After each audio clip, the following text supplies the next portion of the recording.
The late 90s to 2000s. The prime of my life. I was in my early singles, and honestly, not just the prime of my life, but the prime of humanity. A time filled with the most sophisticated fashion, music, other things. But we're not here to discuss that. We are here for the classic movies. Spy Kids 1, 2, 3D. We got Scooby-Doo, both of them. Shark Boy.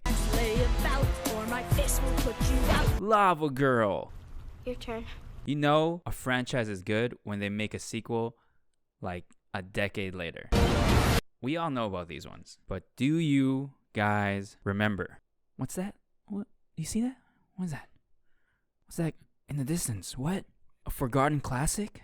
What? A forgotten Disney classic? Could it be Treasure Planet? No. Atlantis? No, we're talking about live action movies. What? What is that? Inspector Gadget! Yes. Here to talk about Inspector Gadget. I don't know if you guys know who Inspector Gadget is, but during this time, he was poppin'. At least this movie. The toys were dope, okay? You could get a disembodied arm. It's every child's dream. You could have got his disembodied torso, which opened up as a cell phone. All right, it was pretty freaky. But if you got all the pieces, you gotta Exodia that shit. You know, just put them all together, and now you were the coolest kid to maybe 5 people. Anyways, if you guys don't know who Inspector Gadget is, it started as a television show that ran from 1983 to 1986. It was only 2 seasons long, but it remained in syndication into the late 1990s. Can you tell that I just pulled this off Wikipedia?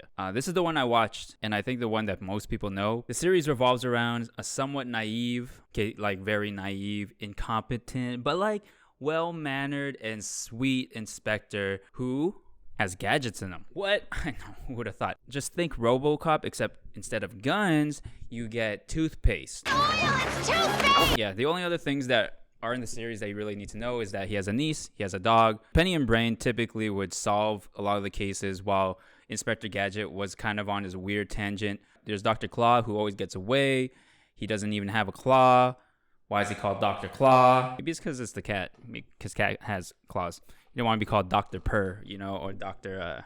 Whiskers. There's just some weird side things. There's been a couple other spin-offs, like the brain of an adult inspector put into a child's brain, and then the villain, stay with me, is an 8-armed spider lady. So, the natural progression of where Inspector Gadget would go. If Inspector Gadget was Charmander, this is definitely Charmeleon. Who the fuck knows what Charizard's going to be, but it's going to be wild. Alright, hold on.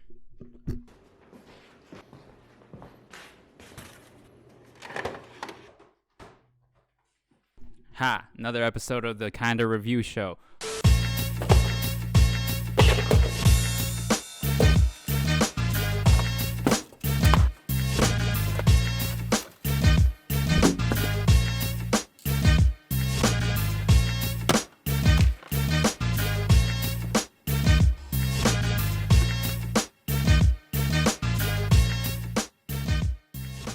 Bam! All right, there's going to be art going on in there, or the video footage.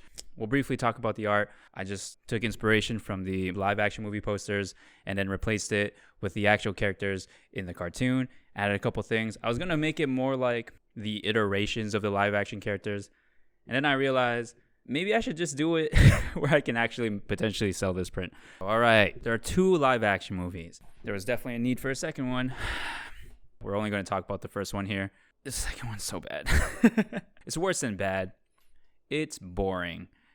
And I don't know how they did it, considering it's based around a character that's half robot. So the movie starts off with the longest intro I've ever seen. Honestly, I don't know what it was about movies during this time, but I remember Spider-Man being like that too. The first one, the intro was just a bunch of weaving web. It's like CGI was a new thing, and they're like, yo, let me just flex real quick. You know what? I will say the CGI kind of holds up. I just think it goes on for too long.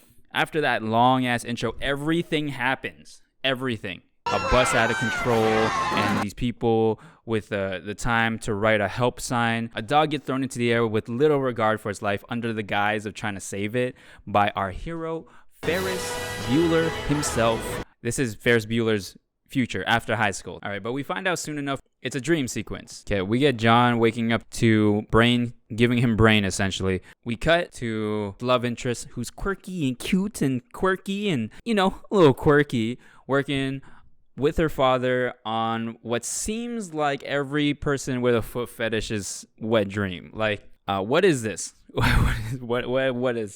What's going on here? Why did they start with a foot? Why not a hand? I feel like that'd be way more usable. Is that just too complicated? Wait a second. That's it. It's animated by will, not by thought. They used willpower, not thoughts. You don't move it with your thoughts, you use willpower, which is the equivalent of we solve this because of the power of friendship. Brenda leaves. It gets broken into. Her dad dies by an oversized laser pointer. He wasn't posing a threat. He was just kind of there. Look at that threat. And Dr. Claw is obviously the one that's stealing the stuff, but the thing that broke into the lab is like remote controlled. But he's like a couple blocks, maybe like a block away. He's like just outside on the street in another car. What's the point of you having a remote controlled thing and also risking yourself being there? He's like a millionaire. Anyways, John is there as the security guard. And he goes and chases them, crashes, he flips over, he's fine. Dr. Claw's car is broken, they're fine. And John's like, hey, stop in the name of law because justice, and also because I have a hero complex, also because Brenda's hot, and she's hot. And Dr. Claw gets out and is like, hey, I'm gonna kill you now. Smoking kills. I don't smoke. No, really? You will now. Kablamo. Jono is supposedly dead. But when that happens, John having the bowling ball in his car because he has a bowling ball in his car because he's a regular dude, I guess. Bowling ball flies into the air and lands perfectly kablam onto Dr. Claw's hand, which, that's kind of the saddest, lamest origin story for a supervillain. Yeah, imagine him going to like a supervillain convention and he's just, everyone's exchanging origin stories and Dr. Claw comes up. Yeah, and then, I don't know, I was like, hey, do you want to know how I got these scars? I thought it'd be a cool icebreaker. Girls like scars. And then everyone got really quiet, so was that creepy? Like, I heard girls like scars, I don't know. Was that a little creepy? Yeah, I mean, like, things just haven't been the same since I just fell into that vat of acid. I don't even remember who I am anymore. Like, I'm just the Joker. I feel cooler, things are a little loopy, but for the most part, it's, I survive. It's pretty wild, What about you? Like, what happened with you? I was just walking in the bell tower and, this goopy thing kind of just landed on me, and I just didn't know what it was. Turned out to be some kind of alien thing. Symbiote is what they're called. Yeah, and it's like I'm living with a roommate, and my body is the house. Yeah. What are we talking about here? Huh? Oh, You mind if I take a? yeah, we're just talking about like our origin How stories. you guys doing? Oh, your origin stories. Oh man, I got one for you. You guys want to hear mine? Yeah. I mean, like, here. So like, it's so crazy. So I was trying to blow up this dude, right? And I was like, you peeped the little. No, I'll get to it. Don't even worry about it. So like, I was trying to blow up this dude, as you do, cause bad guy shit, and I blew him up, and in his car he had a bowling ball and just flew into the air. And it just landed right on my hand. I know, it's so wild. Like, Dude, I could not have been more blessed with a crazy origin story like that. It's just so crazy. I was being so bad, and then a bowling ball of all things, it's insane. So now I got this claw. It's pretty cool, right? So cuts to the hospital after he blows up, and he's in a full body cast. He's like supposedly unconscious, I believe. He doesn't really make any sounds, and you would think so. And Penny walks in and is just like,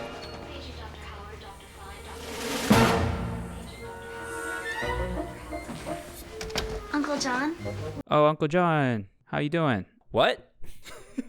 The way he acts, I'm not surprised. Maybe she's like, it's just another Tuesday. I'm 12. I'm 12. I shouldn't be having this much responsibility. So, because he tried to save her dad, Brenda's like, Dad told me that I would know when the right man came along. I don't know anything about him. I don't know who he really is. I don't know anything about his credentials. Maybe he's a decent human being. Maybe he's not. I don't know. But he wanted to save my dad. So let's put all this shit in him. Like everything, let's just put it all inside of him. Also, the concept of time in this movie is non-existent. Holy fuck, things just happen in this movie. I don't know how long it takes for the surgery to happen all the way to the end of the movie. Everything in this movie could have happened within a week. Dr. Gadget, he wakes up and he's like, I don't know how to walk. Look at my ass up. Oh my God, whoa, this is weird. His fingers pop out and it's like, whoa, all these things are just getting triggered, which also is just like, that's a flaw, right? A rocket pops out of his foot and then it almost kills people because... Oh, you thought I was going to say something there? Or no, I don't know. John runs out and he's like, oh shit, oh my God. And he can run now because, he just figured it out. And he runs into Brenda. He goes, he's naive and a little bumbling. He's like, I seem to be a little ill. I don't know what's wrong. I seem to be ill. What? You would be freaking your shit out. Like, oh my God. What the fuck? What is this? I almost killed somebody where's the rocket? What happened to that? Brenda explains that he's a robot now. And he's like, no, I gotta get out of here. And then he tackles her to the ground. And he's like, oh man, my hardware is acting up. He starts to freak out a little bit more. He's like, I don't know. I don't want to be this. I can't. Like, am I even human anymore? He's having this huge existential identity crisis. She's like, This is a huge opportunity. yeah, but like, no, it's dope. Like, but look at you are cool now. Like, you might have a shot with me now. Don't mind all the ethical and psychological trauma that he's probably going to be living with for the entirety of his life. He goes, okay, cool. You're hot and you're scientist. You're smart. I'm not smart. I'm dumb security guard. It's for science. Cool. All right. Cut to Claw building a whole ass torso. He just built like an entire robot. We don't know how long. It took for them to build this. It's just built now. That's a thing. And he tries to move it with his brain waves. And while he's trying to move it, this happens. It's 11. I had to rewind that when I was watching and be like, did I hear that? Did they really just put a fart joke? I literally teared up, man. And then they almost murdered the other guy after he farts. Fart jokes and murder. Perfect combination. All right, so we cut back to Brenda and Inspector Gadget, and she bends over picking up something, and he starts howling like a monkey because he's horny, I guess. So she's the main scientist, right? It's her project, it's her thing. She's the one that probably directed what to put inside of him at all times and what functionality everything would have, right? So wouldn't she know that when he howls like that, it's because he got horny, right? He gets a suit and a hat. They're like, man, so here's a trench coat. We kind of forgot to put all the like useful things in you. So here's a Swiss Army knife. Here's a gun. You can put him in this trench coat. Cool? All right, cool. And now for one of the most iconic scenes. They're out in the park or somewhere, and Brenda's teaching him how to use his gadgets. And she says, you have to say, go, Gadget. And he's like, what? I don't want to say, go, Gadget. That's whack. And she's like, oh, but my dad called it the Gadget program. And he's like, it's a great idea. I love go, Gadget. It's good. Yep. Mm-hmm.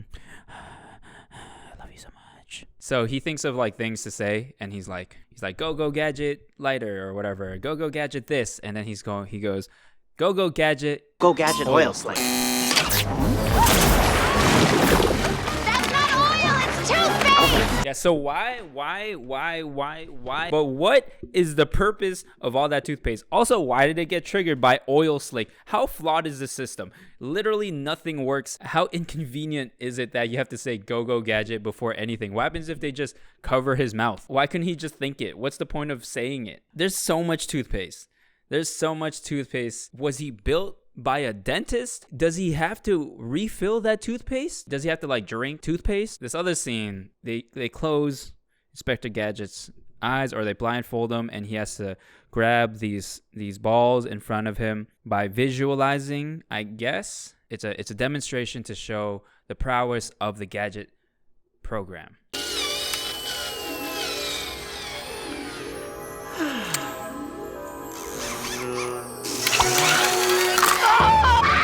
Why? You know what? I laughed because I'm 12. Why would you need that when he's a sophisticated piece of machinery? Doesn't that kind of dismiss all the scientific aspects of the Gadget program? What was going on? All right, so fast forward, they give him a car that 100% belonged to a pimp.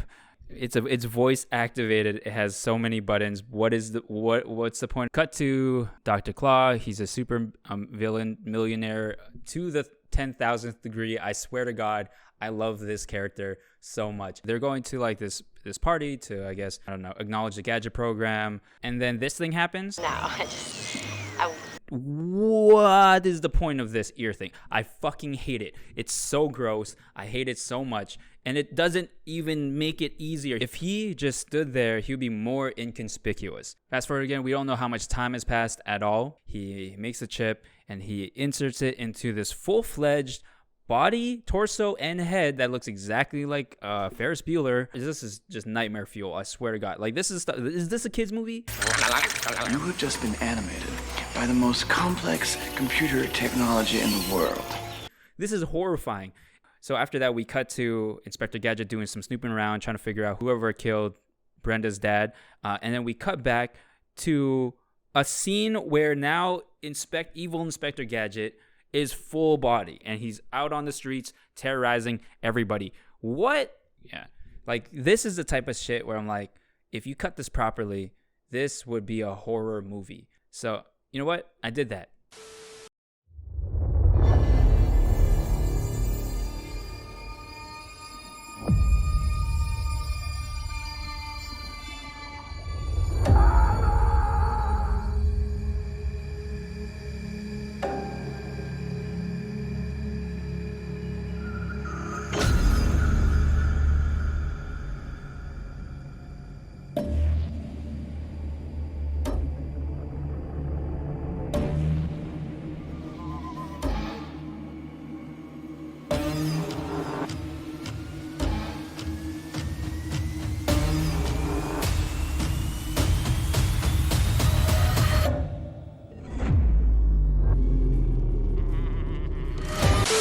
We cut to Brenda going to see Dr. Claw. A sex slave version of her comes out, robot. So he made 2 fully functioning robots in what amount of time? Honestly, she doesn't do anything. There's no point in her being there other than to exemplify how much of a creep Dr. Claw is. And literally the next scene that the Robo Brenda is in, she jumps off a cliff.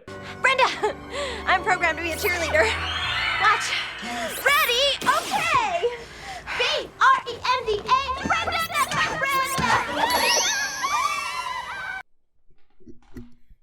If there were scenes to be cut to make room for more plot, this would have been one of them. So Gadget going to go steal the foot, and then he gets caught because he's Inspector Gadget. He takes the chip out, he breaks it, and Gadget is now just dead. Cool. Fast forward. Penny and Brenda are like, "Where's Gadget?" And they locate him because the GPS is still working for some reason. The city's on fire. What? Yes, you heard me right. The city is on fire. Like, all of it.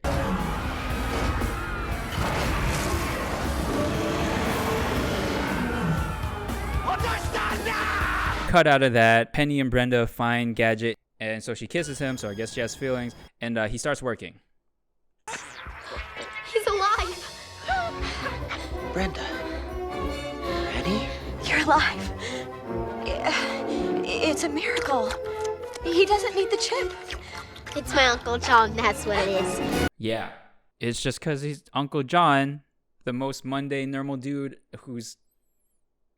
Even Brenda's like, what happened? Penny is unimpressed by anything, all right? She doesn't even blink twice. She's like, yeah, that's my Uncle John. That's just what he does, you know? He just comes back to life. It happens like every other month. It's daytime now. There is no reference to the city not being on fire anymore and anyone saving that. It feels like someone forgot a part of the movie. The Gadgets fight.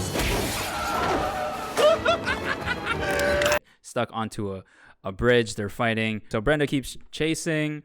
The Gadget mobile crashes into Dr. Claw's car. Car crashes don't kill anybody in this movie, in this world. Like, no one gets hurt. Fun product placement by Skittles. Oh, I got the Skittles kicked out of me. Claw takes Brenda, and no one says anything. In broad daylight, everyone's just like, whoa, car crash. Car crash. Fast forward, this happens. And then this happens. Should have quit while you were ahead. I love puns, so you know what? It's fine. This is a pass. All right, so Gadget gets caught on the helicopter, okay? And he's just stuck there. He can't do anything. Oh no, it's not like he has gadgets to get him out of this or anything. What can he do? Will they bring something from the past that was referenced as something that might be useful that we didn't think would be useful? Like the toothpaste, right? Maybe he'll shoot the toothpaste and it'll gunk up the machinery and it'll cause the helicopter to fall. Uses extendo arms and extendo legs to grab Brenda and stop the helicopter, and you know, that seems like pretty plausible. Or will he close his eyes, make one of his fingers into what looks like a pen that he modifies and visualize your phone, the helicopter that he's never seen the inside of, and he shoots the pen cap into the helicopter to pinpoint into this one specific button that he had no idea was there to stop the helicopter from working and malfunction. So yeah, cool. Glad to know that ball scene was not just for that one joke. So they fall. He has a little umbrella that pops out because he can't use any of the other things. They land and they're fine. Claw falls into the cage in the car. That's about it. That's really all that really happens. Nothing else. And now they're together. And the car makes a horny joke. Wait up, Fräulein. Did you know I speak German? Perfect Nugan, baby. And then after credits scene or something says that they have a kid car. This is a kids movie, right? There you go. That's Inspector Gadget. Honestly, here's my last couple cents. I think this movie is worth a watch. Okay, the second one is just don't even bother. That was a waste of my time. But this first one, it was fun. It was goofy. It's weird. The CGI holds up pretty well, like I said. The effects are horrifying, but also interesting at the same time. And it's super short. It's an hour and 18 minutes and 24 seconds. About 20 minutes of that is credits. So it's like an hour. It's a good, bad movie, in my opinion. I genuinely laughed. I'm 12 years old, man. I laugh at fart humor and and stuff like that, apparently. So I give it a 5 toothpaste squirts out of 8.5. Yeah, also here's the art. Cool. Thanks for watching. Sorry these videos are so different and random. I'm just experimenting with things. But if you like this, let me know. Suggest other things that I can watch. You can find me on all the social network down there for more art and my online stores. And you can check out my Twitch. I stream 3 times a week. And there should be a YouTube video every week. When during the week? I don't know. So look out for that. But thanks for watching. And here's the B-roll for the arts.